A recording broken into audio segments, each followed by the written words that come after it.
Hello, book lovers! Welcome to the Ultimate BookNomics audiobook podcast.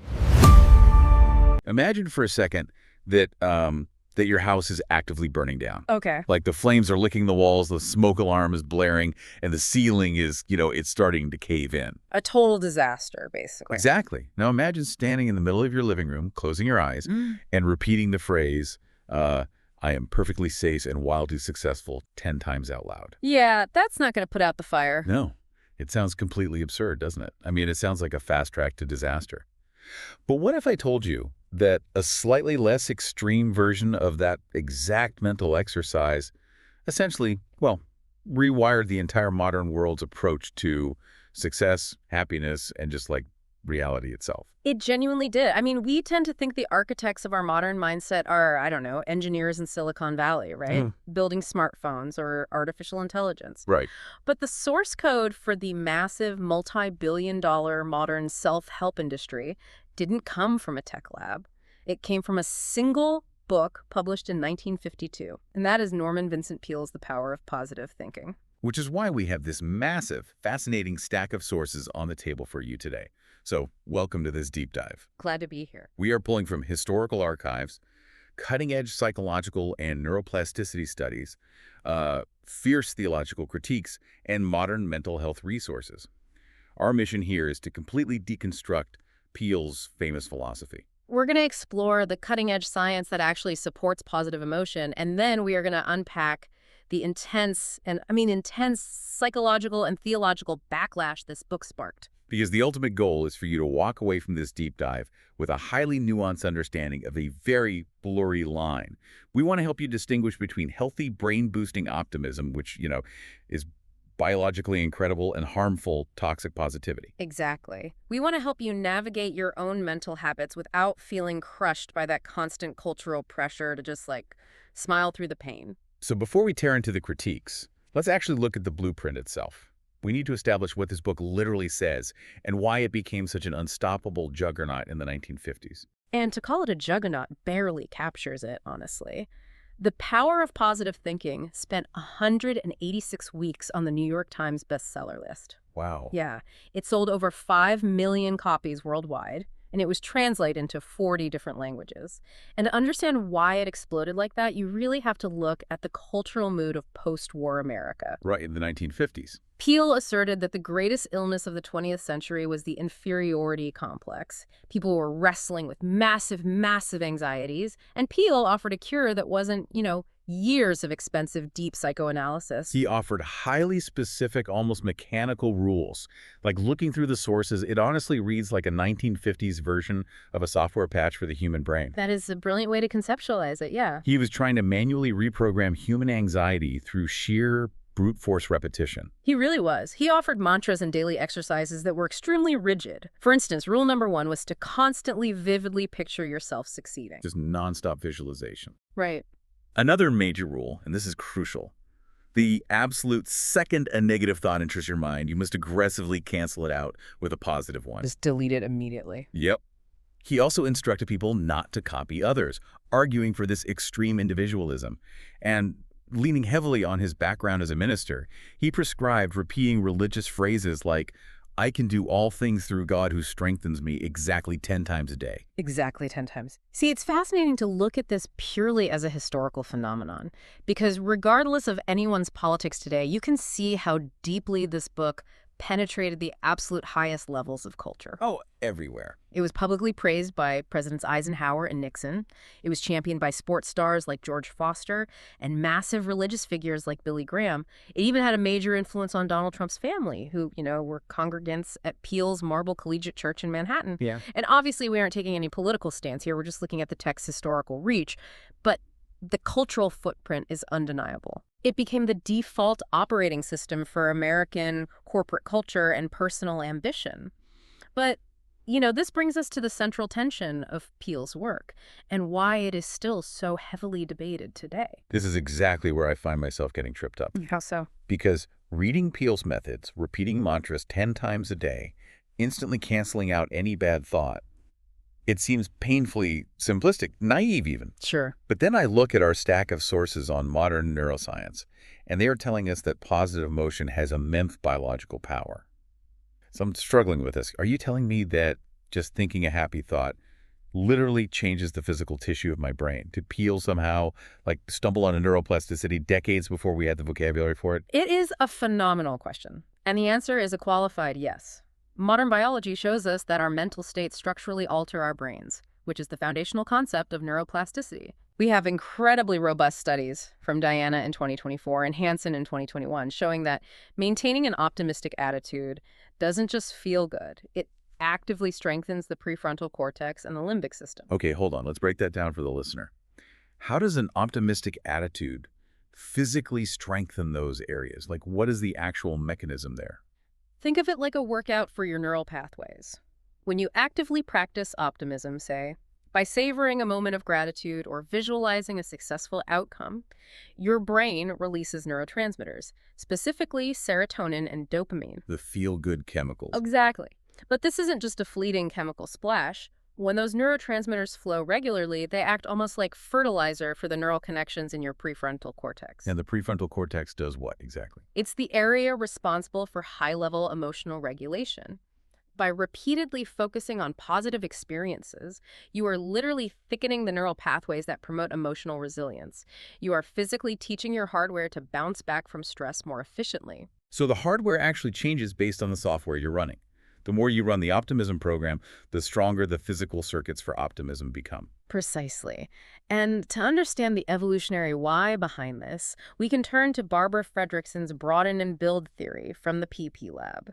From a survival standpoint, negative emotions like fear or anger are designed to narrow your focus. Which makes perfect sense, right? If a tiger jumps out of the brush, you don't want your brain casually admiring the beautiful colors of the sunset. No, not at all. You need absolute tunnel vision on survival. Exactly. Fear forces selective attention. But Fredrickson's research shows that positive emotions, joy, curiosity, contentment, they do the exact opposite.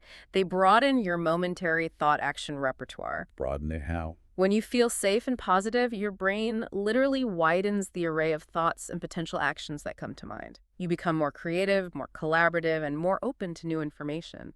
Over time, this broadened perspective helps you build enduring personal resources, ranging from strong social connections to better physical health. Okay, the physical health aspect is where this gets truly wild for me. Let's talk about the study from The Guardian, the one published in Nature Medicine by Tolma Hendler at Tel Aviv University. Oh, this is a fascinating one. They looked at how positive expectations affect the immune system. And they found that people who used positive thinking to intentionally boost activity in their brain's reward system actually produced more antibodies in response to a vaccine. I mean, how is a thought creating more antibodies? It is one of the most profound demonstrations of the mind-body connection we have. When you activate your brain's reward system through genuine positive expectations, it triggers a cascade of physiological responses. Like a chain reaction. Exactly. It lowers the production of stress hormones like cortisol, which normally suppress the immune system. And at the same time, it increases the release of endorphins. This optimal biological environment allows your immune cells to function at their absolute peak, leading to a measurably higher antibody response. So yes, the science firmly validates that genuine positive emotion is a biological superpower. Okay, I hear the emphasis on the word genuine there, and I sense a massive pivot coming. Because if science says positivity is this good for us, why do psychologists so vehemently tear Norman Vincent Peale apart? Because there is a massive, dangerous canyon between genuinely feeling positive emotion and forcefully faking positive thoughts.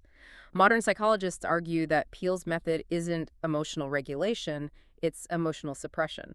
Ah, so it's the difference between actually fixing the engine of your car and just like slapping a smiley face sticker over the glowing check engine light on your dashboard. That is the perfect analogy.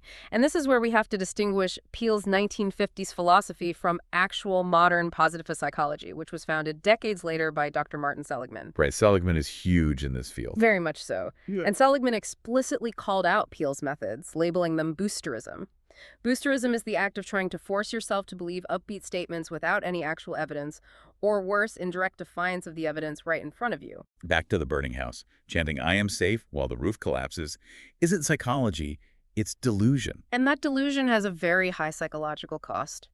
The influential psychologist Albert Ellis compared Peale's repetitive brute force mantras to the self-hypnosis techniques of Emile Coué.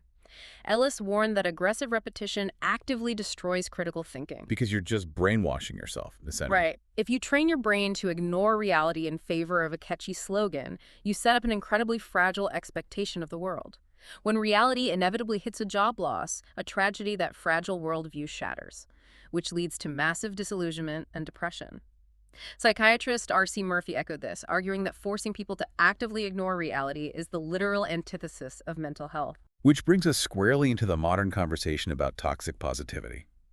Looking at the source from Insight Psychology, Peale's strict rule to instantly cancel every negative thought is the textbook definition of toxic positivity. It demands the total suppression of authentic human emotion. But, what is actually happening in the body when we suppress an emotion like that? The biological mechanism of suppression is brutal. When you feel a negative emotion, say deep grief or sudden anger, your amygdala fires up, initiating a physiological response. The alarm bell goes off. Yes. But if you try to immediately bury that emotion because you've been taught it's a failure of positive thinking, your body enters a state of internal conflict. You are experiencing the stress of the emotion itself, plus the cognitive stress of trying to crush it. So you're fighting yourself. Exactly. And research shows this dual processing spikes your sympathetic nervous system. Your cortisol levels shoot up, your blood pressure rises, and your body stays in a prolonged fight-or-flight state.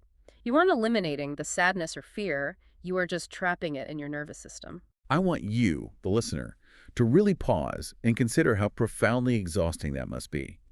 You are essentially splitting your identity in two. There is the you acting as a ruthless internal police officer, constantly patrolling your mind to enforce these rigid positive rules. And then there is the authentic you, constantly failing to obey them because, well, you are a normal human being who occasionally feels sad, frustrated, or angry. It's an impossible standard. The shame generated by that internal division must be incredibly isolating. Isolating is exactly the right word. Human connection relies on authenticity. If you believe you cannot express your true fears or sadness without being labeled a negative person or a failure, you build a wall between yourself and everyone you love. Which just makes the depression worse. And furthermore, as we discussed with the broaden and build theory, negative emotions have utility. Anger tells you a boundary has been crossed. Fear alerts you to danger. Sadness signals that something valuable has been lost.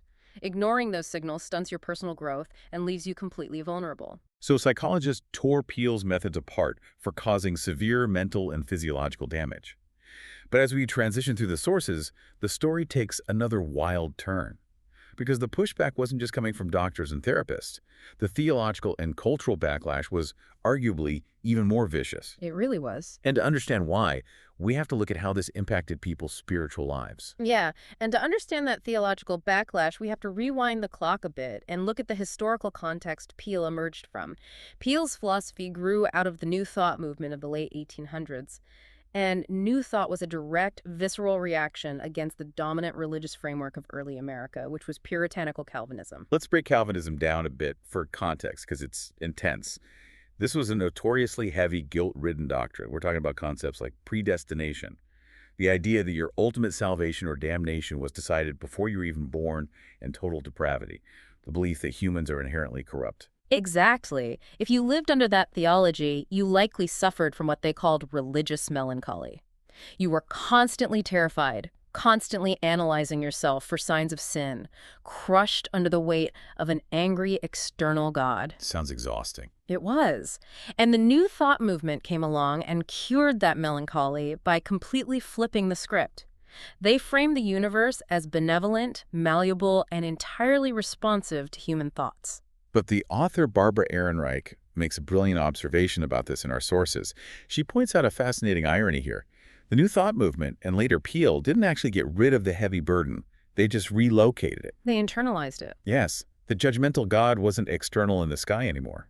It became internal. People were suddenly burdened with the constant hustle and obligation to self-optimize, terrified that a single stray negative thought would ruin their destiny. It replaced theological guilt with psychological guilt, and traditional theologians were absolutely furious about this. Now, again, we are maintaining strict neutrality here. We aren't taking sides on who is theologically correct. We're simply reporting on the intense religious debates this book sparked. Of course. But Reinhold Niebuhr, the hugely influential theologian who wrote the Serenity Prayer, argued that Peale essentially corrupted the Christian gospel. Methodist leaders accused Peale's followers of abandoning the worship of Christ to worship success instead. Wow. Yeah, and theologian John M. Crum called it a depersonalized religion. Depersonalized, that's a strong word. What did he mean by that? Well, this brings us to Dr. Richard G. Howe's fascinating critique. Dr. Howe points out that Peale constantly uses vocabulary like spiritual laws, techniques, formulas, and efficiency. Sounds like corporate jargon. Exactly. Yeah, And Howe argues that by framing faith this way, Peale completely alters the nature of humanity's relationship with the divine. It reduces God to a mechanism. It's the vending machine analogy. If God is a vending machine and you punch in the right code in this case, repeating your positive mantra the exact right number of times, the machine is bound by the laws of physics to dispense the candy. Right. It completely removes the concept of a personal relationship, of mystery, or of a God with independent will. It does. And Dr. Howe takes this critique very far. He actually equates this focus on manipulating positive and negative energy for personal gain to white magic and occultism. Wait, occultism? That sounds extreme for a book endorsed by presidents. What is the link there? In philosophical terms, occultism relies on the premise that the spiritual realm operates according to hidden mechanical laws. If a person can learn the right incantations or formulas, they can master these laws to manipulate spiritual power for material gain. Getting a new car, a promotion, whatever. Yeah, exactly. Howe argues that by reducing prayer to a scientific procedure for the release of spiritual energy, Peale fundamentally replaced the biblical concept of grace. In traditional theology, grace is a free gift from a loving personal God, often given in the midst of suffering. Peale replaced grace with a mechanical, almost magical formula for getting a promotion. So by turning prayer into a science of efficiency to hack reality and get what we want, Peale accidentally stripped the humanity, the mystery, and the actual relationship out of faith. He turned it into just another corporate self-help tool. That is the core of the theological outrage. They felt he instrumentalized religion for personal ambition and corporate acceptability. He was completely ignoring the reality of human suffering or the need for genuine spiritual growth. He basically made the individual's ego the center of reality rather than the divine. This has been an incredibly eye-opening journey. We started with a single book from 1952 that promised to cure the world's inferiority complex with 10 strict rules of forced positivity. We saw how those rules completely rewired the 1950s and laid the foundation for modern hustle culture. We then explored the nuance. We looked at how modern neuroscience, through neuroplasticity and the broaden and build theory, actually validates the immense biological power of true positive emotion, proving that genuine optimism can rewire our brains and even boost our physical immunity. But we also confronted the immense collateral damage of Peale's specific method, the very dark reality of toxic positivity. We looked at the physiological stress of suppressing authentic emotions, the mental exhaustion of trying to police your own thoughts, and the fierce theological controversy over turning faith into a transactional vending machine. It deeply highlights the vital importance of balancing hope with authentic, messy emotional processing. And finding that balance is the perfect place to land. Which brings me to a final fascinating concept from Barbara Fredrickson's research at the PP Lab that we actually haven't touched on yet. It's called the undoing hypothesis. This is such a practical takeaway for the listener. Walk us through how the undoing hypothesis actually works in daily life. The research suggests that you do not need to brainwash yourself with forced mantras to get the biological benefits of positivity.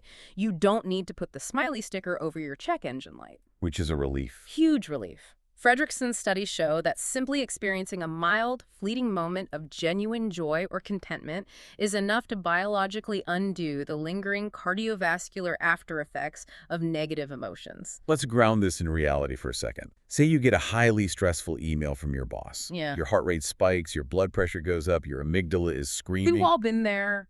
You don't have to pretend you aren't stressed. You don't have to chant, "I love my job." But if you can just step away from the computer, look out the window, and find one small, authentic moment of gratitude, maybe just appreciating the sunlight on the trees or petting your dog for 60 seconds, that tiny moment of genuine peace acts as a biological reset switch for your nervous system. Exactly. It literally loosens the physiological grip that the negative emotion has on your cardiovascular system. It doesn't erase the problem at work, but it restores your body to a baseline where you can handle the problem clearly. I want to leave you with this thought to mull over today. True resilience, the kind that actually sustains you through a hard life, might not come from aggressively blocking out the dark.